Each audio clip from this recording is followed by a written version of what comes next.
Presiden Guangzhou Fosun Changcheng Hospital.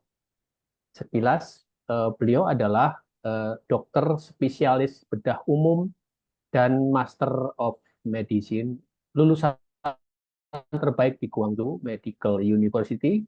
Dr. Tan dikenal sebagai pelopor di bidang bedah gastrointestinal, terutama dalam tindakan laparoskopi dan endoskopi canggih seperti EMR dan ESD untuk deteksi dan penanganan dini kanker saluran cerna. Beliau juga menerima penghargaan Outstanding Graduate of Nanyu dan aktif merumuskan standar pelayanan rumah sakit di Tiongkok. Fokus keahliannya adalah perawatan integratif untuk hematokesia, menggabungkan teknologi mutakhir dengan manajemen medis yang komprehensif. Baik, mari kita sambut Dr. Tan Meng Hua. Silakan Pak Delvi untuk bisa bersama-sama Dr. Tan. Baik, 非常 Kak. 感谢我是谭明华，来自广州复兴长城医院。今天由我来跟各位分享一下，我那个消化道出血的一些情况。先帮我翻译，然后你投屏。 Selamat sore, Bapak Ibu teman-teman semuanya. Perkenalkan, beliau adalah Dr. Tam. Hari ini akan bantu sharing mengenai hematosia untuk ke kita semua. Lalu sekarang saya izin untuk bantu share screen. 先投屏吧。 Oh,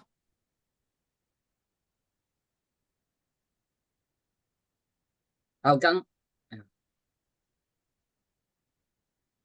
刚刚 Dr. Eka 已经把那个我们下消化道出血的诊断，还有症状，还有治疗都跟各位已经说得很详细了。那我今天主要跟各位分享一下肠道菌群移植 FMT 在消化道出血的一些治疗的新的一些进展。 ya baru saja Dr. Eka sudah menerangkan dengan jelas mengenai pendarahan saluran pencernaan. Oleh karena itu sekarang Dr. Tam fokus membahas mengenai FMT. 好，下一页。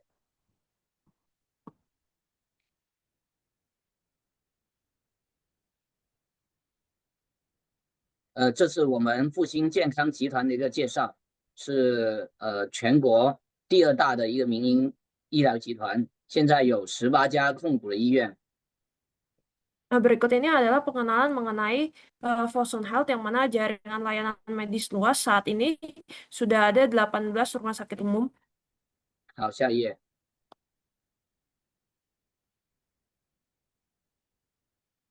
The next page。OK， 这是我们整个在大湾区，就是在广东有4家不同的医院，那我们医院就在广州，是一家大型的3级医院。 Nah, ini adalah lokasi rumah sakitnya di Guangdong yang mana kita merupakan rumah sakit besar level 3 ke atas. 好吧，直接到那个课题吧，是不是卡住了吗？ 这我这儿已经显示那个目录了。 OK， 我好像显示不了，你要不退出重来？ Oh, Sorry, the computer have some error, so let's wait a minute. Oke, betul. 好，直接到那个，直接到后面吗？对，然后放映就好了。第3吗？还是第4？对对，刚直接就是这目录这一页就好了。我这儿显示了那个目录了。 OK， 那就下一页吧。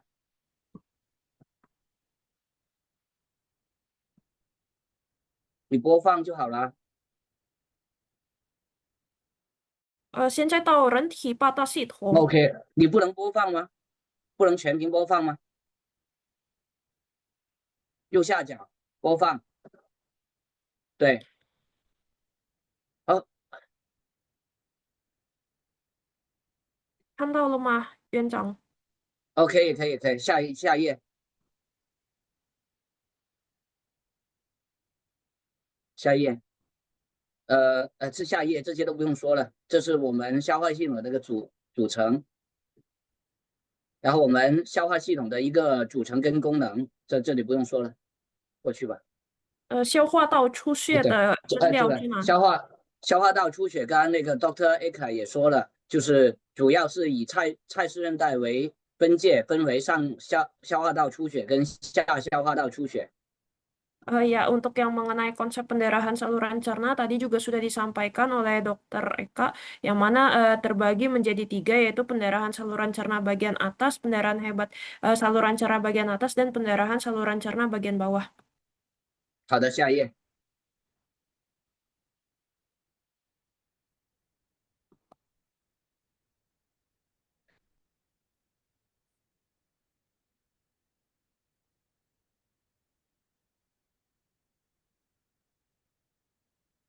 然后上消化道出血的原因主要有以上几个，包括了肿瘤、间质瘤的出血等等。下消化道出血的原因刚刚已经Dr. Eka 也说过了，包括了血管畸形、小肠气室，还有一些静脉曲你跳得太快了，然后还有包括肿瘤等等。Ya, untuk mengenai tadi penyebab-penyebab saluran cerna sudah disampaikan juga oleh Dr. Eka. 院长是到哪一页呢？到这一页就好了，你不要跳得太厉害了。这一页下一页吧，下一页。The next page, OK？ 在下一页吗？对，好，再下一页。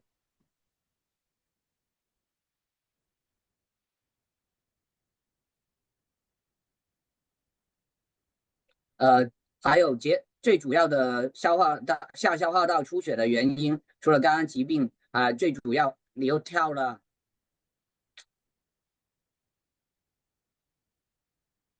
好吧，消化道出血的临床表现刚刚已经说过了，包括了如果上消化道出血的主要以呕血为主，那上下消化道出血的主要以黑便便血，还有一个刚才说了失血性的周围循环的一个衰竭，还有其他的一些实验室的一个表现。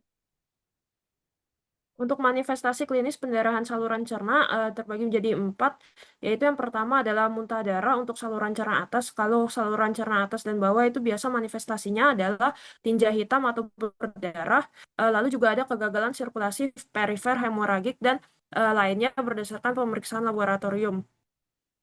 好，下一页。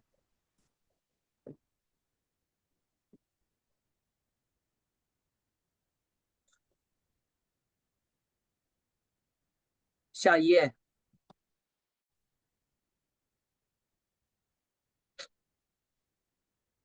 然后刚刚已经说过了，我们的整个消化出血的过程包括了刚才说的我们的一个临床表现、实验室的一个诊疗，还有我们内镜检查等等。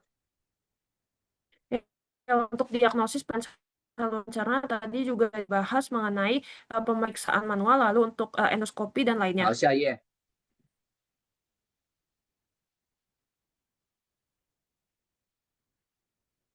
下一页。然后是否有活动性出血的评估，包括了我们呕血还有黑便的一个频次，是否有鲜红色的一个血便。你又跳了。刚刚那一页。I'm so sorry。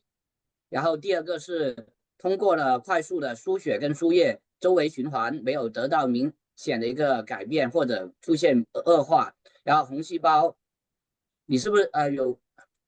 然后还有实验室的一个改变，还有我们呕血的量的一个增加，还有补液之后尿量没有完全的一个提升，还有胃管析出有较多的一个鲜血。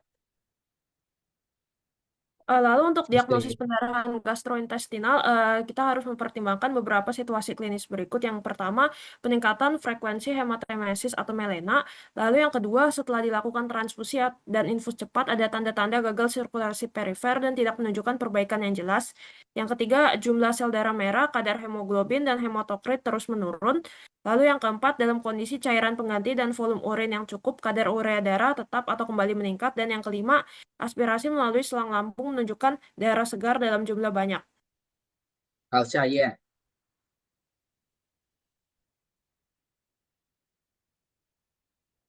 然后刚才说了，消化道再出血的一个高危人群，包括了一个年龄，一个伴随严重的一个疾病，还有反复大量的一个短时间的一个出血，有特殊的一个疾病跟特殊的出血的部位，还有消化性溃疡被内镜的一个近期的一个征象。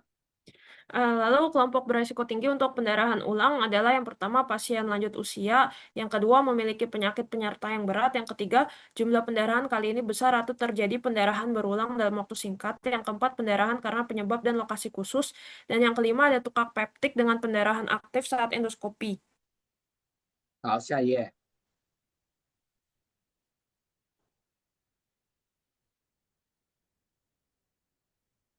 刚刚已经说过了，其实整个诊断最关键的还是胃肠镜的一个检查，急诊胃肠镜，刚刚那个 Dr. Ecker 已经说过了。然后另外还有包括了 X 光线，还有包括了我们DSA， 还有其他的一些辅助的一个检查都是可以选择的。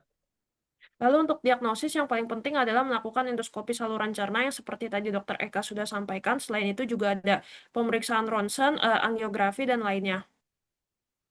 好，下一页。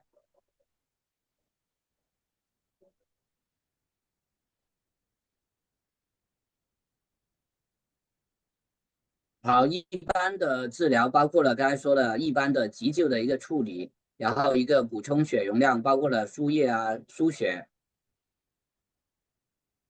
Selanjutnya untuk pengobatan dibagi menjadi dua, yaitu pertolongan pertama umum dan yang kedua mengenai pengisian volume darah aktif seperti infus, transfusi darah, dan lainnya. 好，下一页。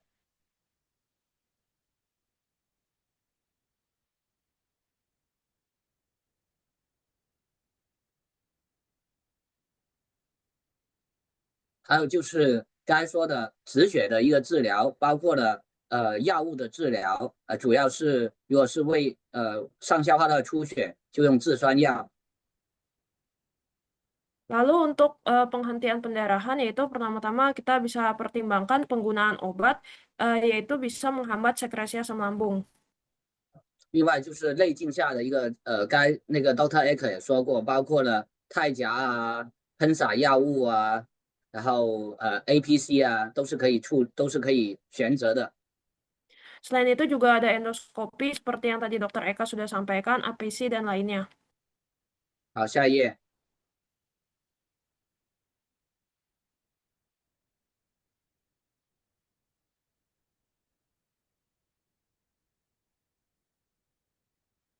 除了以上的治疗之外，还有包括了刚才说的介入的治疗，真的处理不了的要进行手术的一个处理。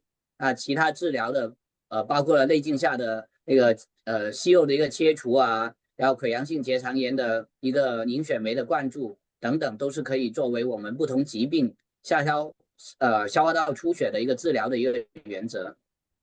Selain terapi di atas, kita juga bisa melakukan terapi intervensi atau pembedahan jika tidak bisa dilakukan dengan cara lain. Selain itu juga bisa melakukan endoskopi, enema, dan lainnya. OK，下一页。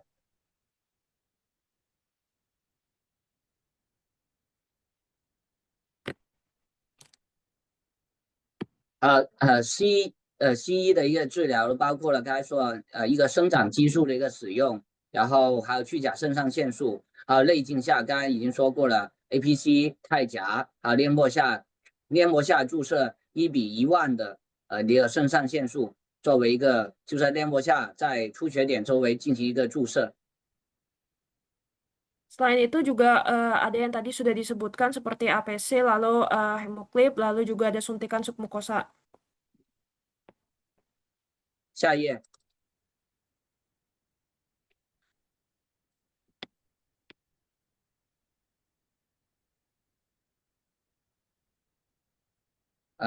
还有那个就血管栓塞外科治疗，刚才已经说过了。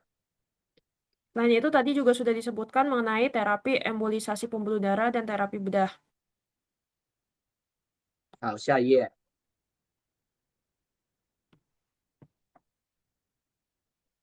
那从中医的角度来说，主要是病因是感受的外邪，情志的过节，饮食不节，劳郁体虚，然后病机包括了火热、熏灼、破血、妄行等等。你来翻译吧。 Dari sudut pandang TCM, penyebab penyakit ini adalah terkena patogen eksternal, emosi berlebihan, pola makan tidak teratur, kelelahan dan tubuh lemah, penyakit kronis atau demam lama. 好，下一页。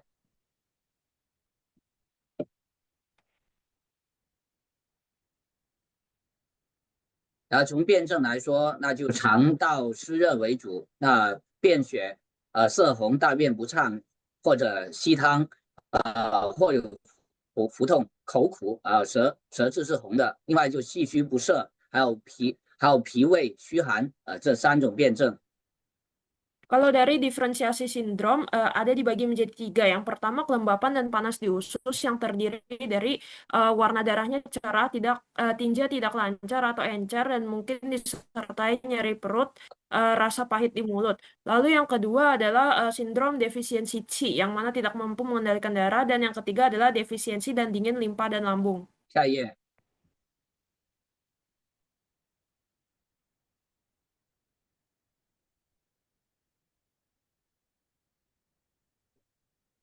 然后治疗的方法包括了主要，如果是肠道湿热的话，可以使用地榆散合葵角丹这个治疗方案。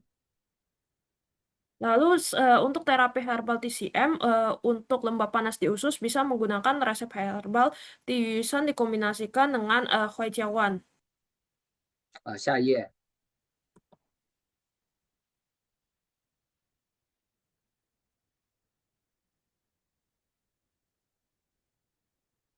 然后气虚不摄的话，可以食用归脾汤。 Lalu untuk defisiensi Qi bisa menggunakan herbal Kui Pi Tang. 好，下一页。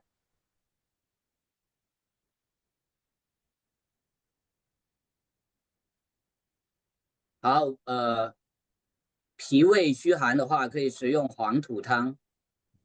Kalau untuk limpa lambung defisiensi dan dingin bisa menggunakan herbal Huang Tu Tang. 好，下一页。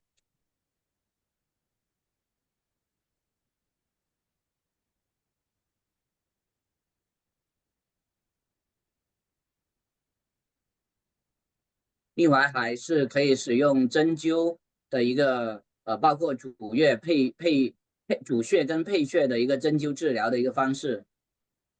Selain itu juga kita bisa melakukan pengobatan akupuntur baik menggunakan titik akupuntur utama maupun titik akupuntur tambahan.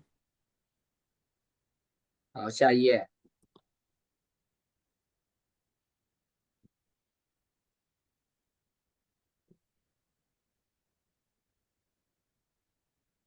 另外就是可以使用中药的穴位贴敷，那有寒症跟热症分别你来翻译吧，使用的例如干姜啊、吴朱漆啊等等，然后热症的要配的是寒方，然后取大黄、黄柏等调理。 Ya, untuk pengobatan dengan PET stimulasi akupoin bisa dibagi menjadi 2 sindrom, yaitu yang pertama sindrom dingin dan yang kedua sindrom panas. Untuk sindrom dingin kita bisa menggunakan jahe kering, wucui, dan lainnya. Lalu kalau untuk sindrom panas kita bisa menggunakan tahuang, huangpai, dan lainnya. 好，下一页。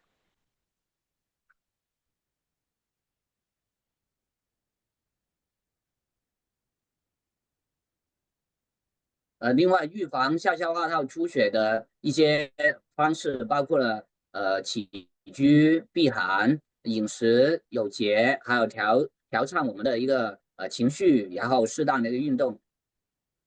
Lalu untuk pencegahan pendarahan saluran cerna bagian bawah, kita bisa menjaga pola hidup teratur, hindari terpaan angin dan hawa dingin, lalu menjaga pola makan teratur, menjaga keseimbangan emosional, dan lakukan aktivitas fisik yang sesuai dengan kondisi tubuh. 好，谢谢。下一页。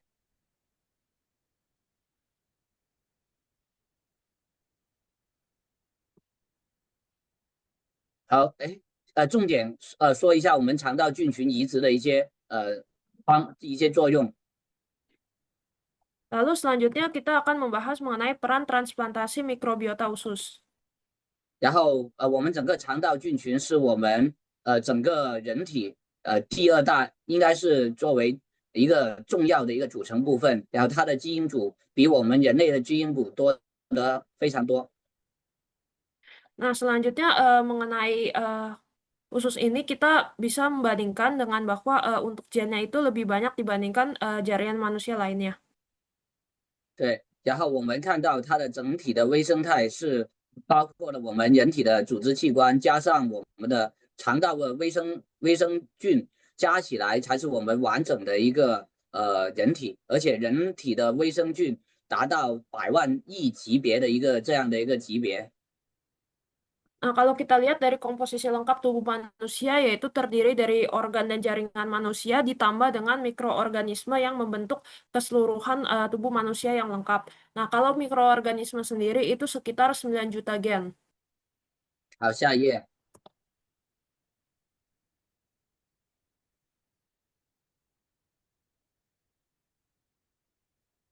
然后人体微生态的包括了皮肤的、口腔的，然后泌尿系的。那最主要的还是我们胃肠道的。然后这个被称为比我们的自身的基因组多复杂150倍，被认为是我们人体的第2大基因组。Nah, di dalam tubuh manusia ada 4 mikroekologi besar. Yang pertama kulit, urinari, mulut, dan yang paling besar itu adalah di gastrointestinal. Nah, sistem mikroba ini 150 kali lebih kompleks daripada genom manusia, yang mana komunitas ilmu biologi menyebutnya sebagai genom kedua dari tubuh manusia. 好，下一页。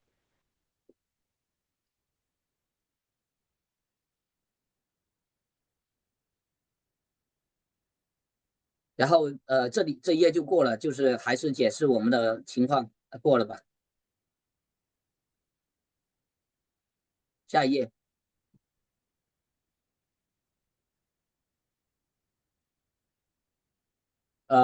我们 OK， 然后肠道菌群的作用，它是主要是我们一个隐形的器官，它帮我们包括我们的营养的吸收、毒素的一个排出，还有我们免疫力都是我们依靠我们的这个肠道来落实的。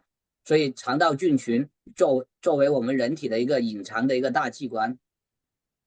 Selanjutnya adalah fungsi flora usus. Flora usus merupakan organ tersembunyi dalam tubuh manusia yang mana menghasilkan nutrisi, lalu untuk membuang racun dan sebagai sistem imunitas. Oleh karena itu, kematian bermula dari usus besar, demikian pula kesehatan. 好，下一页。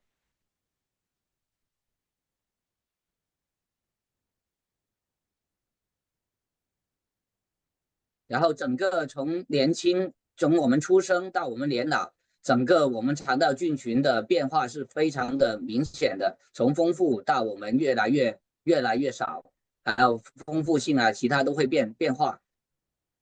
Nah, selanjutnya ini adalah perkembangan mengenai flora usus dari awal kelahiran hingga kita menjadi tua. Awalnya untuk mikrobiota ini sangat beragam dan banyak, lalu semakin lama semakin sedikit dan tidak seimbang. 好，下一页。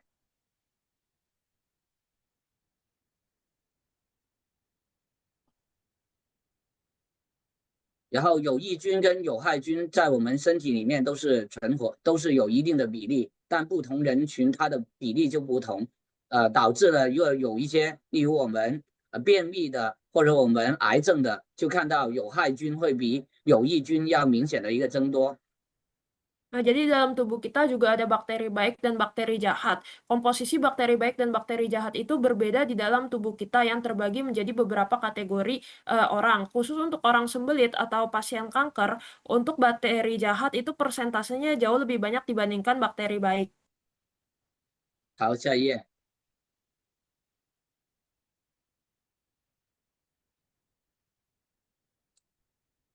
然后整个菌群失衡会导致我们整个人体生态的一个平衡的一个失调，导致了刚才说很多疾病的一个发生，就会产生很多炎症的因子。Nah, untuk ketidakseimbangan flora bakteri ini bisa menimbulkan berbagai macam penyakit di tubuh kita. 好，下一页。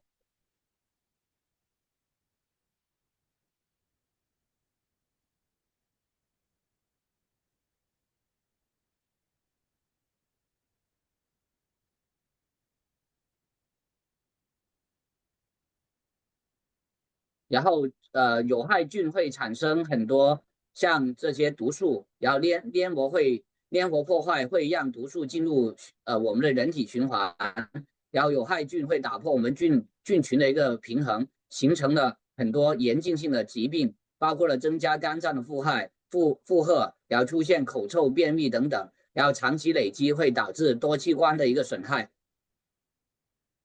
Nah, untuk bakteri berbahaya ini menghasilkan toksin yang mana bisa menyebabkan masuk ke seluruh tubuh melalui sirkulasi darah.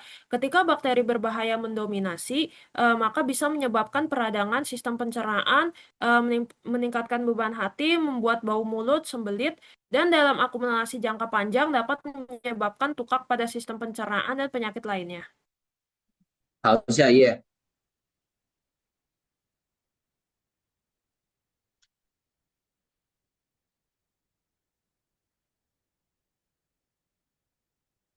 然后会有那个肠道菌群的失衡，会导致很多疾病，包括之前我们说过的 IBS，然后还有心血管的，然后还有我们泌尿系的、呼吸道的，然后各种肿瘤，最常见的还有我们的神经系统的，包括自闭症啊、抑郁症啊等等，还有另外一个就是肥胖、糖尿病，都是有非常重要的一个影响。Selanjutnya, penyakit dan ketidakseimbangan flora usus seperti yang pernah dibahas sebelumnya bisa menimbulkan IBS, lalu penyakit kardiovaskular, infeksi saluran pernapasan, berbagai macam tumor, dan yang paling sering itu adalah masalah di perkembangan sistem saraf seperti autisme dan depresi, serta juga bisa menyebabkan kegemukan obesitas. 好，下一页。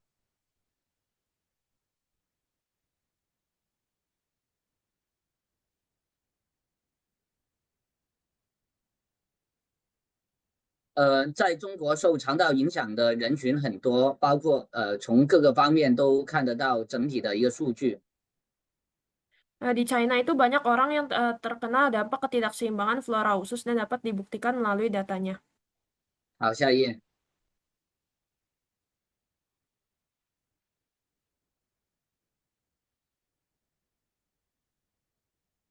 这是整个中国的肠道菌群失衡的一些数据，我想很多国家都会存在这样的一个情况。Berikut ini adalah data mengenai ketidakseimbangan flora usus di China dan menurut Dr. Tam di seluruh negara juga pasti ada kondisi seperti ini. 好，下一页。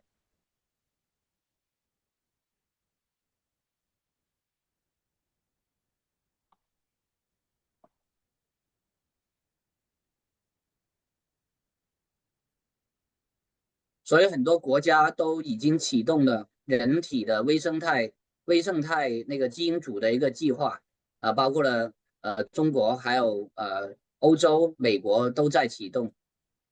Oleh karena itu, negara-negara di seluruh dunia turut meluncurkan proyek mikrobioma, termasuk ada China, Eropa, dan Amerika. 好，下一页。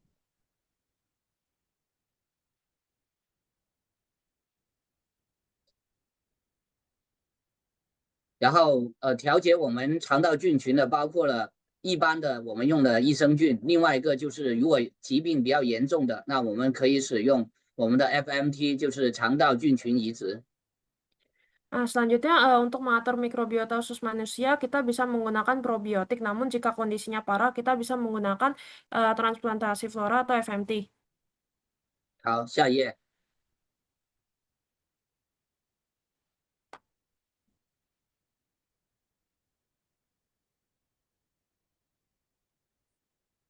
肠道菌群本来就是起源于中医，我们的黄龙汤就是它的最早的在中国应用肠道菌群移植的方案。Ya, untuk transplantasi mikrobiota itu sebenarnya berasal dari pengobatan TCM, yang mana berawal 这 dari 是 alkohol. 你说吧 ，OK，刚那一页继续说就可以了。这个吗？下一页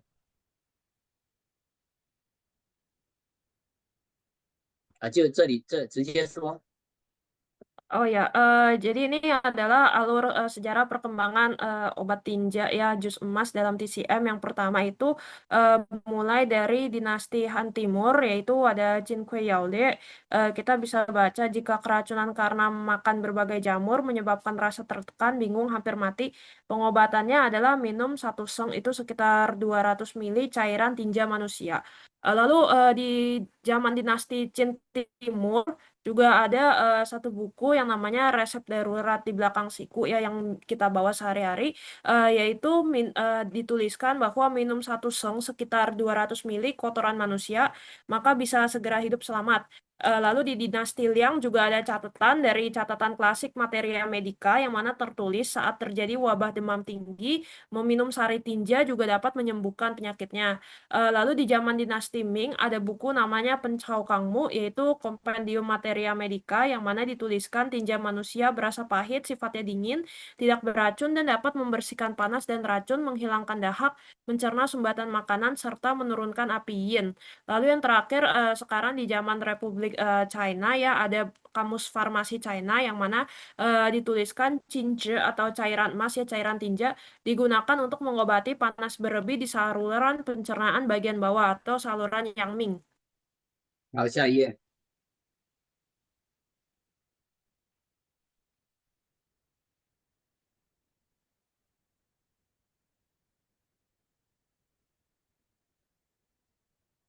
我这一页不用了，下一页吧。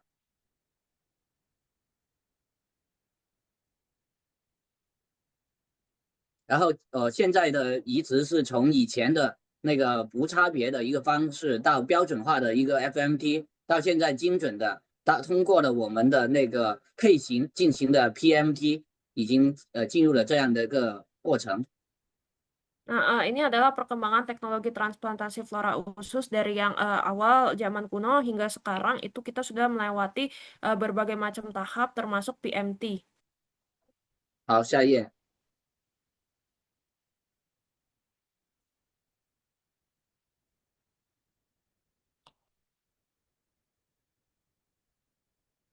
这里不说了，下一页。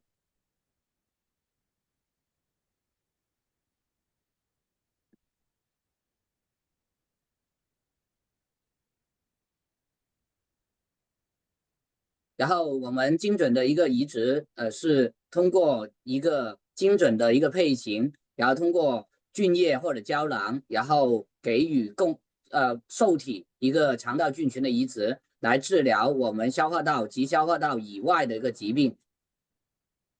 Nah, selanjutnya ini mengenai PMT ya, transplantasi PMT ini mengacu pada transplantasi bakteri usus donor yang sehat, yang mana dibuat menjadi suspensi atau kapsul melalui sistem pemrosesan bakteri, menggunakan teknologi, lalu mentransplantasikannya kepada usus pasien yang sakit. 好，下一页。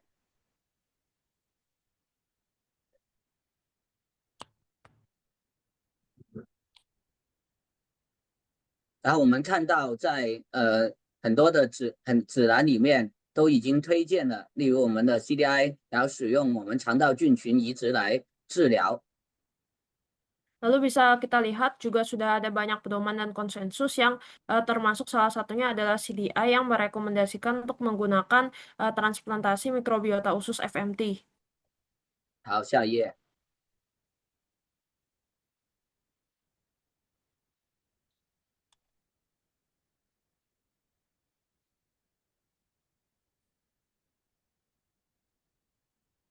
然后肠道菌群治疗，因为 CDI 也是消化道出血的一个重要的一个疾病之一，所以我们在肠道菌群移植对 CDI 的有效性达到90%以上。Nah, selanjutnya kemanjuran transplantasi flora bakteri dalam pengobatan CDI itu sangat baik ya, lebih dari 90%. 好，下一页。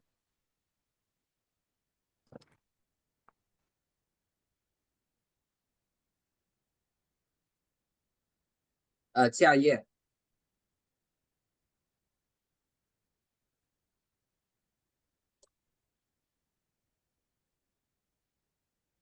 下一页。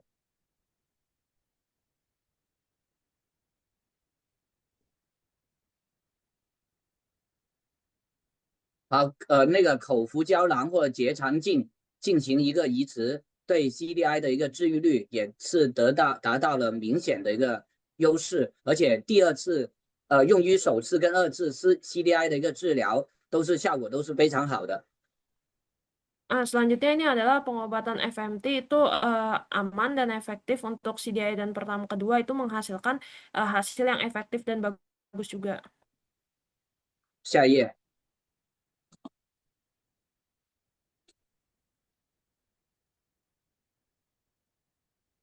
下一页。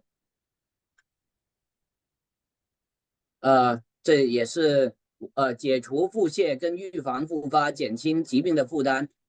这一方面 FMT 对 CDI 是非常有用的，这包括了重型的，还有复发型的，还有爆发型的，这都是指南极度推荐的一个治疗方案。Nah, selanjutnya ini adalah FMT direkomendasikan untuk pasien CDI untuk yang parah atau berulang ataupun yang merupakan wabah CDI. 好，下一页。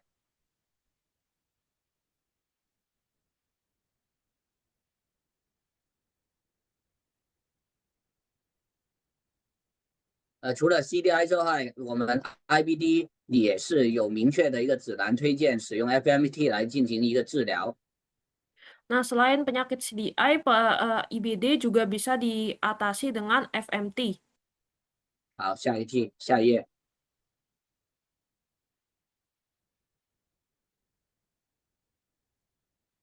这是肠道菌群移植改善中重度的溃疡性结肠炎没有激素的临床缓解率跟内镜缓解率8个星期的一个数据都是非常有效的。Nah, selanjutnya ini adalah transplantasi mikrobiota usus secara signifikan meningkatkan tingkat remisi klinis tanpa steroid dan tingkat remisi berdasarkan endoskopi pada pasien colitis ulceratif sedang hingga berat. Nah, ini datanya dalam 8 minggu dan menghasilkan hasil yang sangat baik. 好，下一页。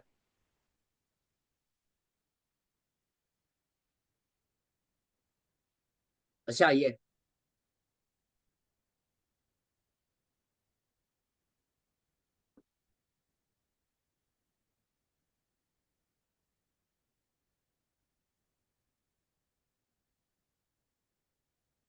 看到能够口服胶囊，就能够使53%活动性的 UC 达到一个临床的一个缓解，八周的一个研究。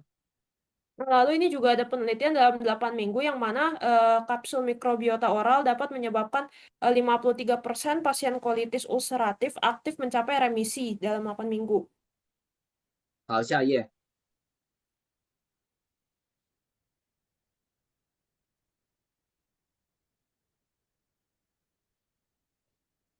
然后另外一组数据也是实践无激素临床应答24周的一个数据，达到75.6%的一个应答。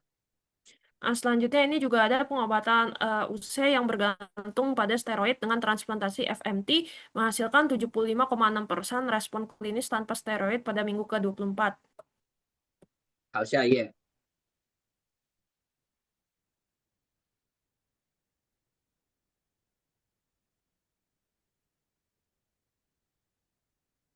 这就不说了，跟刚刚是一样的。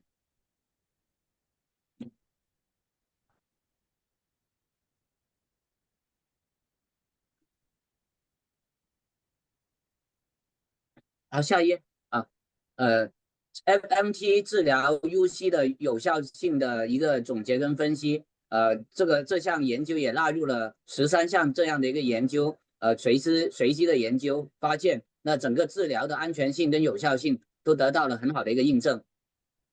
Nah, selanjutnya penelitian ini mengenai FMT pada UC mencakup 13 uji coba terkontrol secara acak RCT untuk 580 peserta dan menunjukkan hasil yang baik. 好，下一页。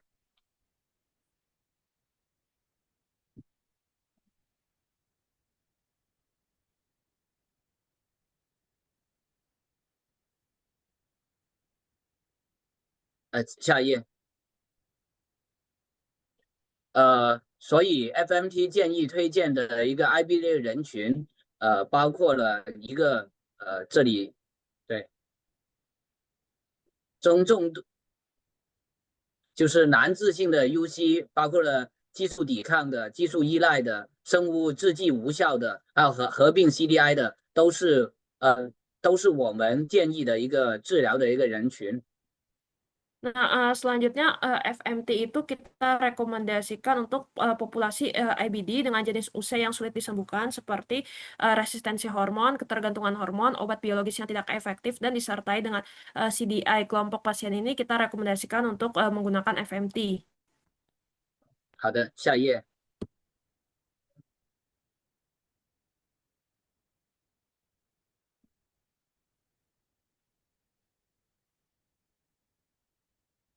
然后从肠道，另外结直肠癌也是下消化道出血的一个重要的一个疾病，所以肠道菌群移植对它也有一个比较好的一个作用。那特殊菌群会让致癌基因进行一个宿主的一个影响。下一页吧，直接下一页，刚刚那一页。然后肠道菌群从那个预防跟那个免疫调节上面对结直肠癌都有一个很好的一个治疗的一个效果。那你来翻译吧。 Nah, selanjutnya mikrobiota usus ini juga bisa bagus untuk yang mana dapat mengintegrasikan gen kanker ke dalam genom inang, mempengaruhi stabilitas genom inang dan menghasilkan metabolit karsinogenik. Dan ketidakseimbangan antara mikrobiota dan sistem imun inang ini menyebabkan reaksi inflamasi dan dapat memicu terjadinya tumor. Selain itu, mikrobiota yang menekan sistem imun inang juga berpotensi meningkatkan resiko terjadinya kanker. 好，下一页。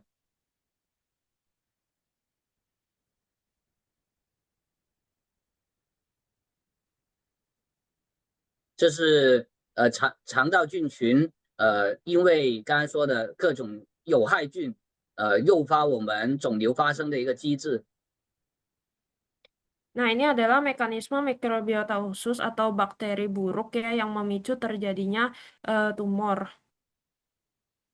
好，下一页。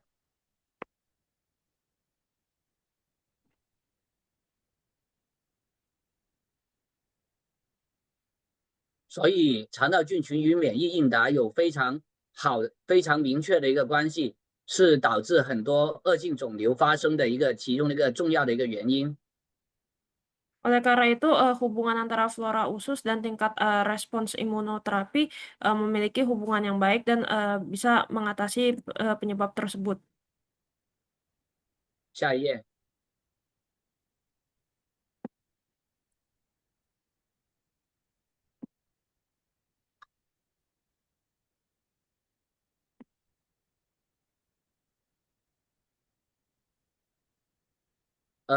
不同的一个肠道菌群对结直肠癌的免疫治疗的影响也有各种各样，包括了抑制的、有增强的等等。 Lalu pengaruh flora usus yang berbeda terhadap imunoterapi anti tumor kanker kolektoral juga memiliki sifat yang berbeda-beda termasuk inhibisi dan lain-lain. 下一页。下一页。到时候把课件分享给大家吧。Oh. The next page, OK。好，含有特定菌的那个 FMT 可以抑制PD-1 的一个那个耐药性，可以实现那个免疫治疗的完全缓解。Selanjutnya FMT juga bisa membantu mengatasi yang untuk免疫治疗 itu untuk terapi imunitas. 好，下一页。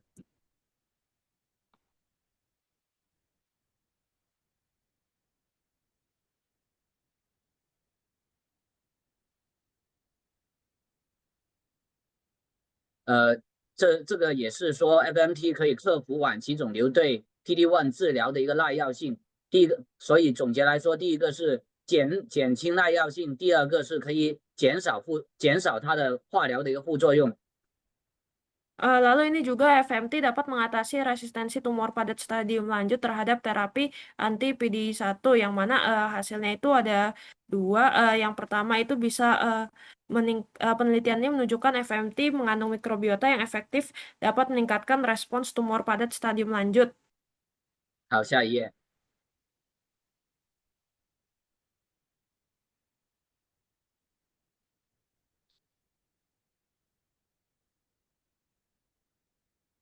另外就可以粪菌移植可以治疗 ICI 相关的一个结肠炎。 Selanjutnya, transplantasi mikrobiota feses ini juga dapat digunakan untuk mengobati kolitis terkait ICI. 好，下一页。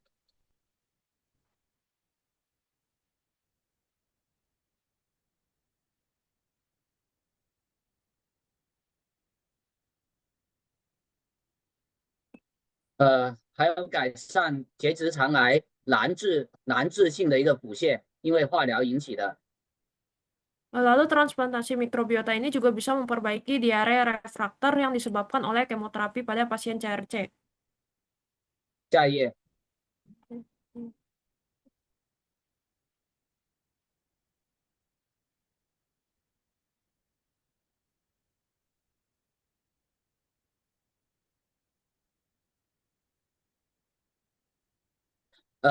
还有放射，就结直肠癌通过放疗，很多患者都会出现放射性的肠炎，导致便血，然后通过 FMT 对这些患者进行治疗，也有明显的缓解那个放射性肠炎的一个效果。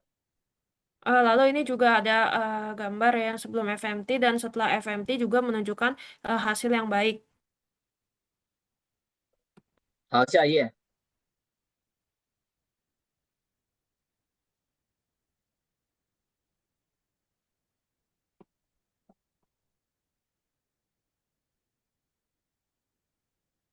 这页也是给大家展现一下，通过 FMT 治疗之后，整个放射性肠炎、肠道出血的一个缓解的一个情况。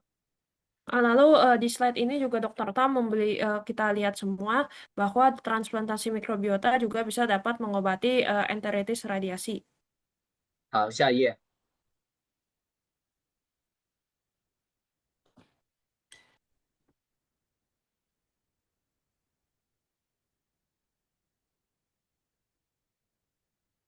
还有维手术期通过 FMT 来联合支持，可以改善放射性肠炎、并梗阻。 Selain itu juga FMT perioperatif yang dikombinasikan dengan dukungan nutrisi dapat memperbaiki enteritis radiasi yang rumit dengan obstruksi usus. 下一页。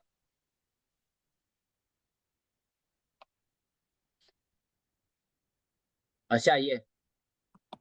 所以另外通过这个肠道菌群移植可以减少我们肝化疗或者免疫抑制剂使用之后的一个腹泻的一个改变。最后我们总结一下，推荐 FMT 的一个肿瘤人群，包括了我们治疗前包括治疗中，包括治疗后对，主要是有腹泻或者我们有明确的毒性症状，都是可以使用的。 Selanjutnya ini Dr. Tam membuat kesimpulan untuk FMT direkomendasikan untuk populasi pasien tumor yang mana terdiri dari pengobatan tahap pra-pengobatan, tahap pertengahan pengobatan, dan pasca pengobatan. Asalkan pasien tersebut ada diare, bisa kita gunakan FMT ini. 好，下一页。下一页。